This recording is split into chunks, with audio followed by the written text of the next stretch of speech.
It was less about making a lot and more about making what you did have go further. That's where house hacking really comes in. Yes, it's not super comfortable to live with other people, to live with your tenants, to live with strangers.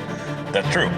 But if you really want to, build a portfolio and become wealthy with it, you've got to sacrifice a little bit of comfort. So I did a ton of house hacking every single year. Hey, y'all. Welcome back to another episode of the Short Term Show. Before we get to today's guest, I have a few announcements, guys. If you want to be a short-term shop agent, we are hiring in a number of markets, specifically the Smoky Mountains, Orlando, Myrtle Beach, Hilton Head, and the Poconos. Or if you live in a vacation market and you're an agent and you think that your market might be right for us, reach out to careers@theshorttermshop.com. We'd love to talk to you. Also, just want to make sure you guys are aware of the new book coming out, Smarter Short-Term Rentals on Bigger Pockets Publishing, comes out February 11th. You can pre-order that, biggerpockets.com/smarterstr. And I believe that is it for announcements today. So without further ado, I'll get to our super cool guest today. We have Jefferson Calloway, CEO of Cal Capital LLC. Jefferson, how are you doing today? Great. How about you? I can't complain. Doing pretty well. So let's just start off by having you tell our audience a little bit about yourself and how you got into real estate. Yeah, absolutely. So I am a native resident of Maryland, was stationed down in the military and as a helipilot and a warrant officer down in Alabama, Fort Rucker. And that is kind of where my whole real estate career started. So I bought my first rental there, moved back here to the East Coast. So I'm in like the Delaware, Pennsylvania, Maryland area now, where I've since, started purchasing companies. I'm in home remodeling, so it's mostly the home remodeling sector, which is good. They have a lot of synergy, real estate, home remodeling, et cetera. And now that's pretty much what I do. We've amassed, a 27 going on 30 door portfolio over 7 states. Multiple contracting businesses that are, doing a good 7 figures each now. And so the plan is just keep making money in one way, investing in it another, business and then real estate. And that's how we got here today. All right. So Fort Rucker, that's not too far from me. I'm in the panhandle of Florida here. So, Nice. I want to drill down on what made you get into real estate investing from a military career. It actually was an accident. I didn't know anything about it. I mean, I was in my late 20s at the time, and I was only ever investing in stocks. I didn't know real estate investing was really even a thing.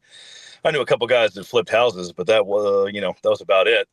I was stationed with another officer buddy of mine who's now a good friend, good mentor, also a real estate investor, James Lenord. And he came into the company one day. I was like, hey, I've got this little townhouse I'm trying to sell. Anybody looking to buy a house? And I had been renting my whole life at this point. So I was just like, I've always wanted to stop throwing money away. And so we sat down, used no agents or anything. We just brokered the deal ourselves, sat at his dining room table, negotiated, and we landed on, I think we were this was 2019 at this point. So the housing market in Alabama is very cheap. I got it for $70,000 or something to that effect. And at that time, the interest rates were low. So I think my mortgage was like $400 or $500. It was wild. Wow. And so then he wasn't ready to leave the state yet. He was getting out of the military, but he wasn't ready to leave yet. And that's where he was living. So he's like, I'll actually rent it back to you and pay you in rent more than what your mortgage is. And so I'm like, dude, this is amazing. So I rented him a room out of the house because I used a VA loan for that, which means you have to live in the home. It's you're legally bound to. So I rented it out to him, and I thought I was making out like a bandit because I was making $600 on a $400 or $500 mortgage. And I thought I was just the bee's knees at that point. Well, it wasn't a few more years before I had already moved back to the East Coast. He had stayed there, and then he was moving out that I had to really find a real stranger tenant. And he's like, relax, it's easy. Property management will do it for you. So I found a local property management company. And then they turned around and said, yeah, you can probably rent that thing for $1,000, $1,100. And I was like, wow. Wow. Yeah. So that's when I really was introduced to rental properties. And I was like, all right, well, this is just one. And that's your average American car payment in cash flow, $600-$700. So that really led me to say, all right, well, why don't I try to do it again up here? And I did, and then again, and then again. And that's how we ended up at, 27, 30 doors now. All right. And so what types of properties are in that portfolio? Are they all single family long terms? What does that look like? No, it's really a mix of everything. For starters, I immediately kind of saw the value, just a little bit of YouTube University, of multifamily, not large multifamily. That's what we're getting into now. But at the time, I thought, okay, if I buy one property and there's one 2 or 3 bedroom unit, you get a certain amount. But I could buy one property and you have 3 or 4 units. So that seemed like a no-brainer to me. My next 2 purchases at that point were both duplexes. And that same thing just turned into a very awesome, lucrative deal. That one was in Maryland, one was in New Jersey. So we're all up on the East Coast where I had moved back to. That's where I'm originally from. And they both cash flowed great. They were, you know, $200,000 or $300,000, but each unit, and there was 2 of them, were going for 1,500. So it always met the 1% rule or close to it. And that's really how it snowballed into the multifamily, which is most of what I own now. There are still, like, my portfolio in Alabama is all single family. There's not a lot of multifamily down there. I think there's 4 or 5 single family houses down there right now, and they do okay. But most investors will tell you, if a single family goes vacant for 3 months, you're out $0 and everything's on you. Whereas multifamily, if I've got, in Hagerstown, I've got a 6-plex. If 1 or 2 units goes down, I'm still getting the rent for 4. I'm still good. Not to mention 1 roof and 5 per every 4 to 6 units.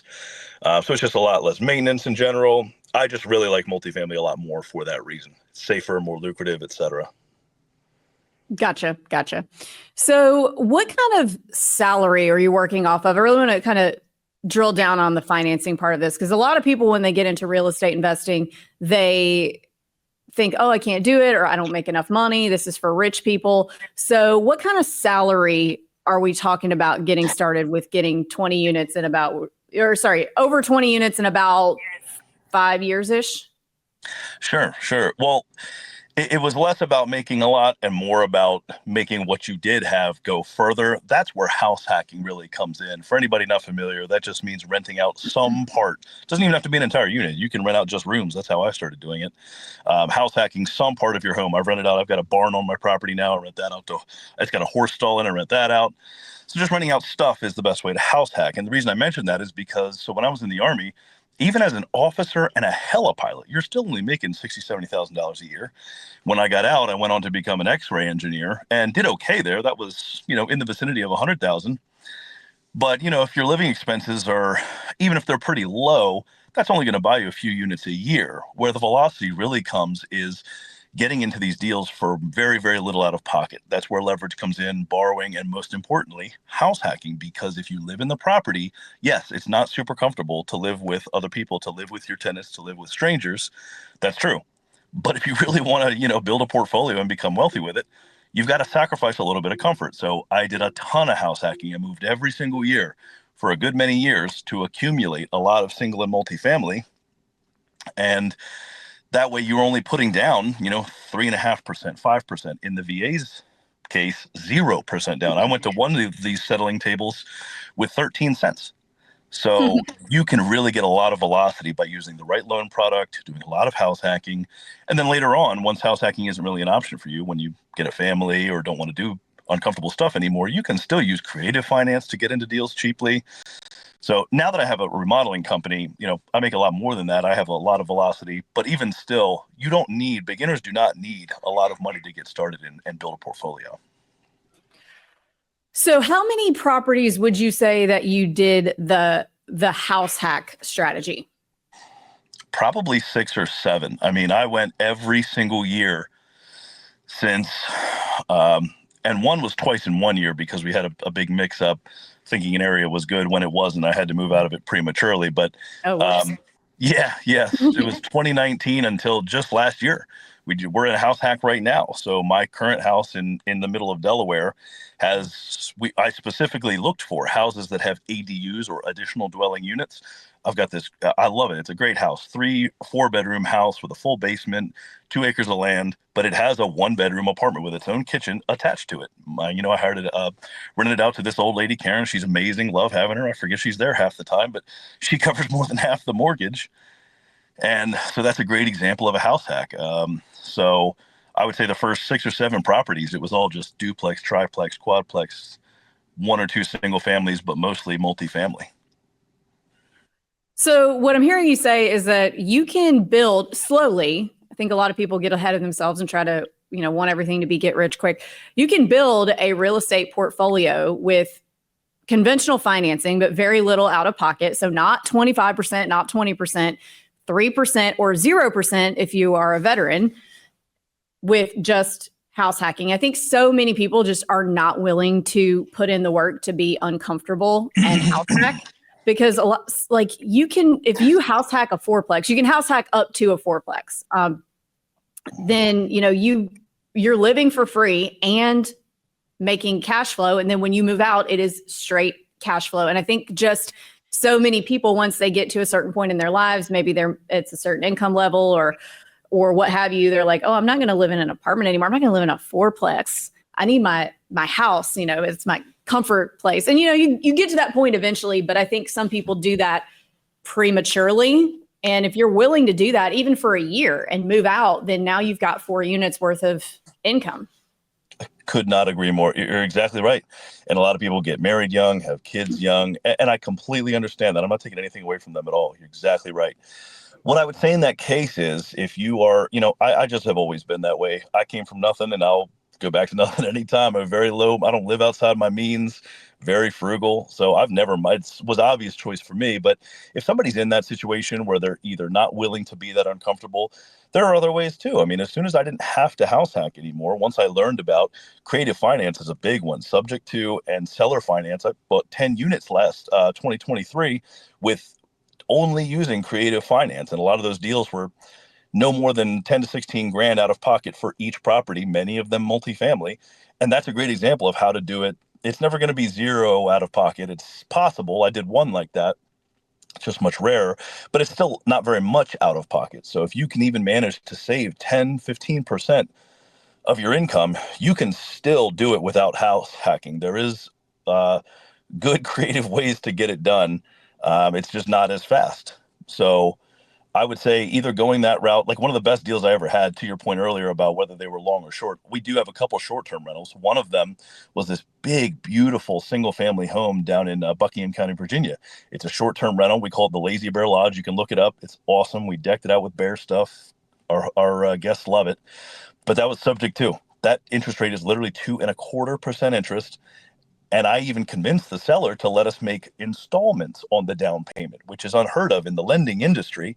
We paid $5,000 at close. A few months later, another $5,000. A few months later, another $5,000. I think it was all in only $15,000 or $20,000, but it was over a year.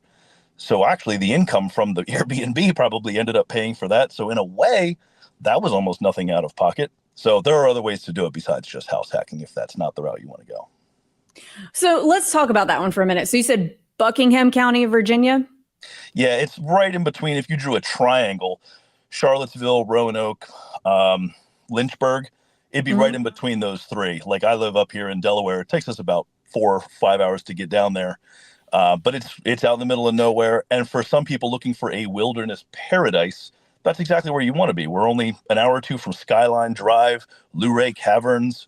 Farmville is a famous little town there.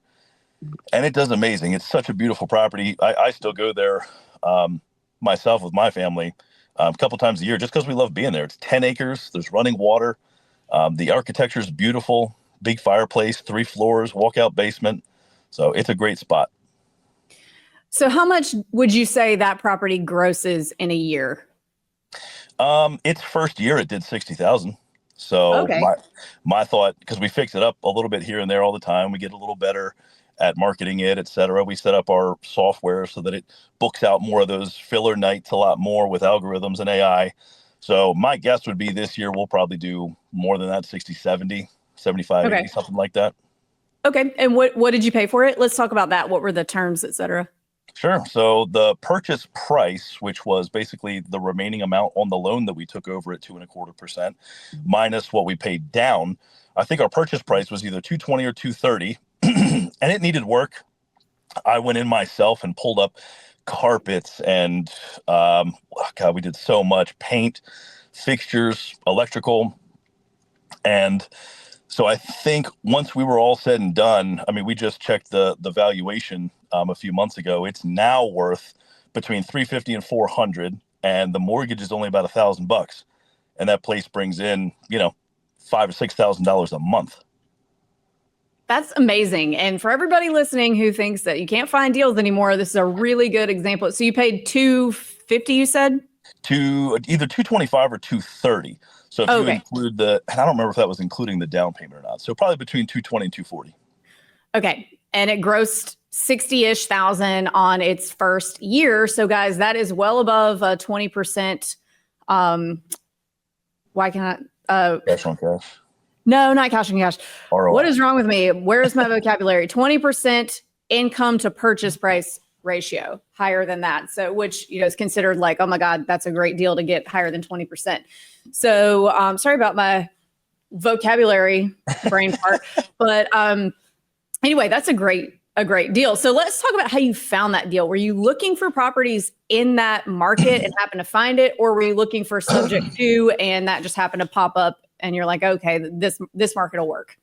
That's really the beauty of our strategy. That's exactly why I do it that way. Because for one, I'm a remote investor. The reason I'm in 7 or 8 states is because when I get pitched a deal, I have learned how to manage, purchase, etc., renovate. Even I've done a remote flip, do everything remotely. So I'm now not relegated to any geographical area at all. I'll buy in California. I'll buy in New York City tomorrow. I don't care.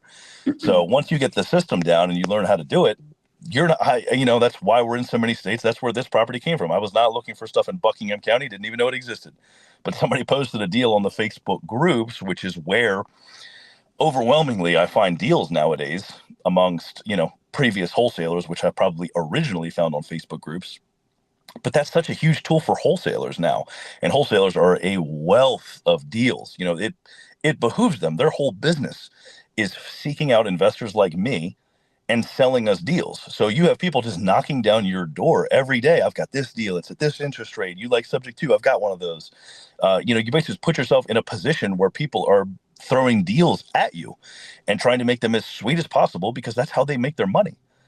So if you can invest anywhere, and you have, you spend a lot of time on Facebook groups sifting through deals and sending messages and networking with wholesalers, it is unlimited, the amount of deal flow that you can get from these people. And I only tell them, only contact me if you have something creative. So now I got seller finance and subject to deals in my inbox every single morning. It's amazing. Yeah, I get a lot of wholesaler emails too. And to be honest with you, like 99.9% they will send you a lot of deals, but 99.9% of the time it's garbage. It's trash. And like you can see through or just like in the worst possible area of a market, just like complete garbage. Or to be honest with you, the worst of it to me is the trying to wholesale on market properties. And I know that's like a big thing in subject to, but it's fucking obnoxious. Excuse my language. And as somebody on the listing side of that, when people, it is so obnoxious because they don't even look at what they're emailing us about. They send us a big form email where they send to every market, every property on the market. They haven't even looked at what they're looking at. They have no idea if my deal makes sense for anybody. And now we are legally required to show the seller. Sellers are like, what is this garbage? Like, it is the subject to, I'm not talking shit about subject to altogether, but the ones who like just took some course and they're not even looking at what they're doing. They're just blasting everybody on the MLS. Like they ruin the deal, potential opportunities for other people who might have been serious had they looked at the deal well. But now it's just like, oh my God, another subject to person who didn't even look at the deal. And now I got to waste my seller's time. And then if my seller even says yes, well, the person emailing didn't even look at it. So there's a good chance they're going to come back and say, oh, actually, it doesn't make sense or whatever. So anyway, if you're going to go down the subject to route, please don't be obnoxious is my request of all of you. But anyway, that's my spiel on that. We have had, I will say, a few great deals for our sellers who maybe were not able to sell in other ways. So one specifically that comes to mind is we had a seller who did a lot of like over the top theming in a vacation market. So a lot of people preach the over theming. So buying a property for like pretty affordable and then theming the hell out of it. So we had a client in one of our groups today who is buying a $550,000 property that one of these property finders, short-term rental property finders found for him, and then said, okay, well, in order to hit the projections that I'm giving you, you need to spend $250,000 on theming.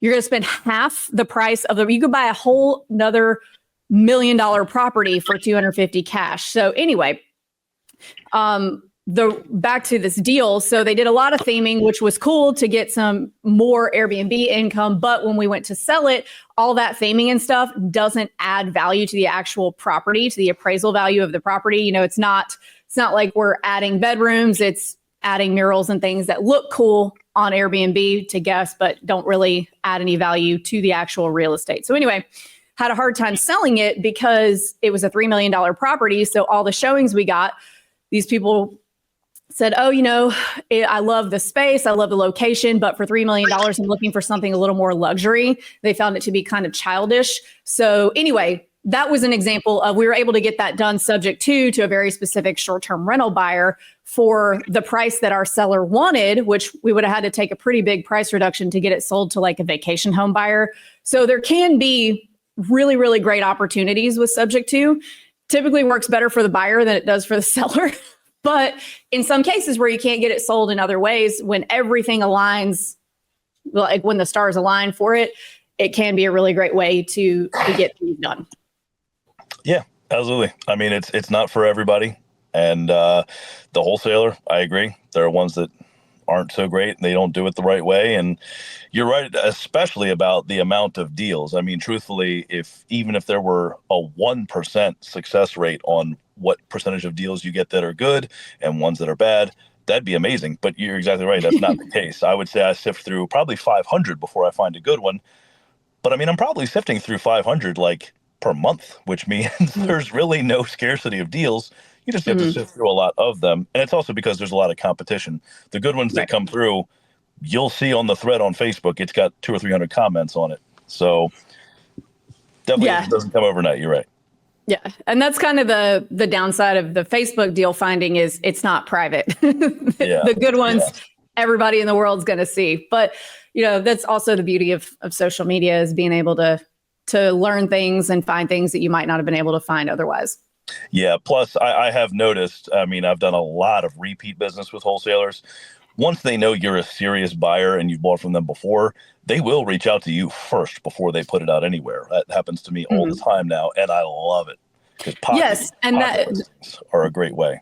Yes, that is a very good call out. And same thing on the agent side. Like we've got a huge backlog of 5,000 past buyers, and we know what people are looking for a lot of times. So if you're somebody, and to be honestly, aside from just closing deals, to be the first phone call from your agent or from a wholesaler or whatever, all it really takes is being somebody that they don't hate to answer the phone for. So like being nice is really it. If they like working with you, even if you've only closed one deal, even if you haven't closed any deals, if you're nice to them and you don't treat them like, a servant, they will bring you deals because they like you. Being likable is something that really goes a long way in the real estate business. It's not really measurable, but who's going to be the first person that a wholesaler or an agent calls? It's not going to be the guy that they hate talking to that treats them like garbage. It's going to be the guy who's been nice to them and they want to bring a deal to because they like you. So I think that's a big part of it too. Yeah, so true. I mean, that goes for a lot of businesses, but you're exactly right. Everything in life, right? Yeah, it's amazing how low the bar is for some of these things. It really just be nice, be a good person, be on time. You're ahead of 99%. Yep. That is for sure. So before we move on to the last three questions of the show, Jefferson, is there anything about your story that you feel like our listeners would benefit from hearing that I have not covered with you yet? No, I mean, all I would say is just be bold. In this industry especially, I can't speak for any other industry that's not mine, but in business and in real estate especially, just jump in because I have seen so many more people that are broke because they are paralyzed by inaction or analysis. Then I have people who got into a bunch of deals and some of them weren't good and they got squashed. I almost never see the latter. If somebody's really bold and really brave, I'm not saying be stupid and jump in before, but most people spend years in YouTube University before they actually buy a single deal. And I'm like, you guys are wasting time. The best way to learn is jump in it. And I know that's said to death, but it's the truth.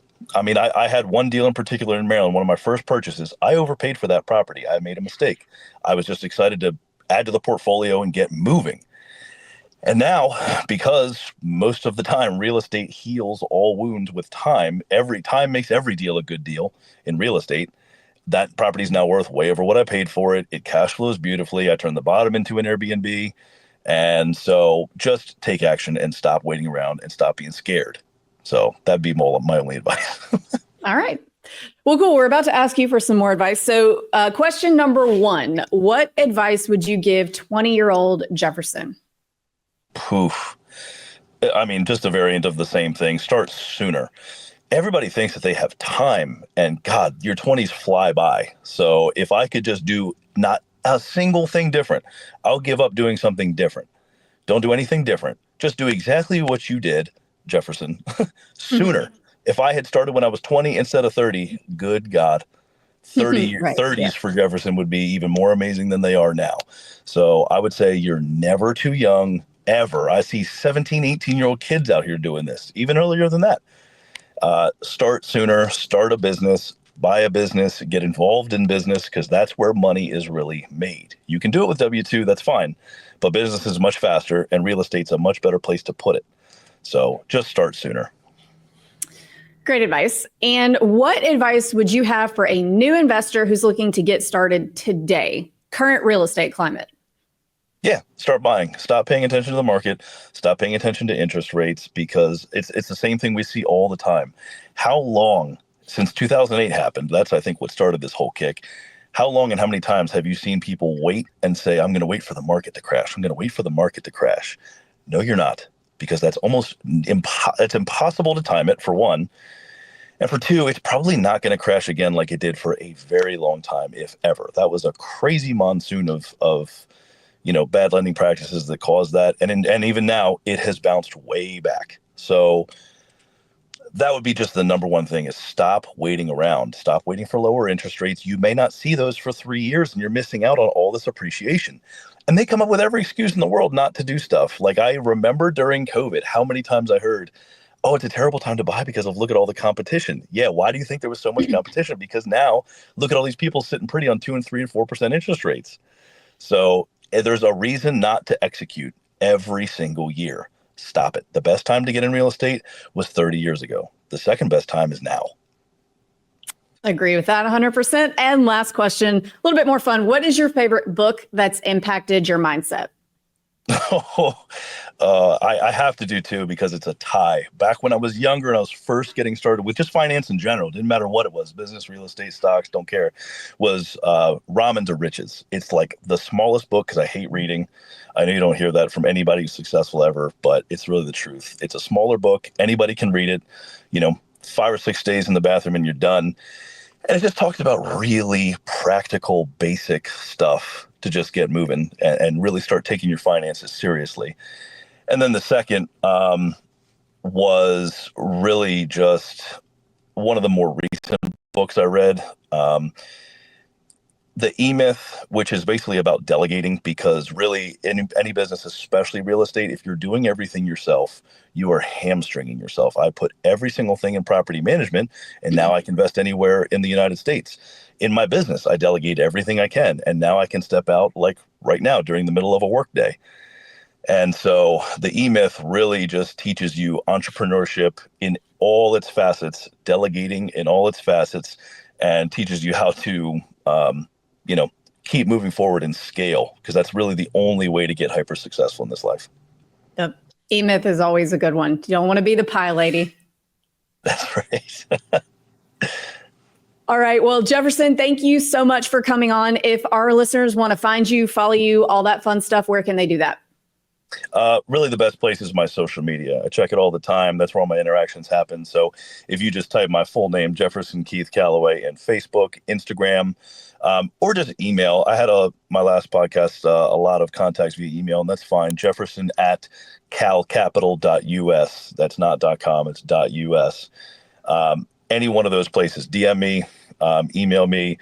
I had a lot of responses last time, more than I could get to. So I may actually start like a Q&A type format, maybe just like a weekly type thing soon. So if you want to get on that and just, ask some questions, learn some stuff, shoot the breeze, just shoot me a DM. We'll get in on it. All right. Well, thank you so much, Jefferson. It's been a great episode. Yeah, it has. Thanks so much, Ava. I really appreciate it.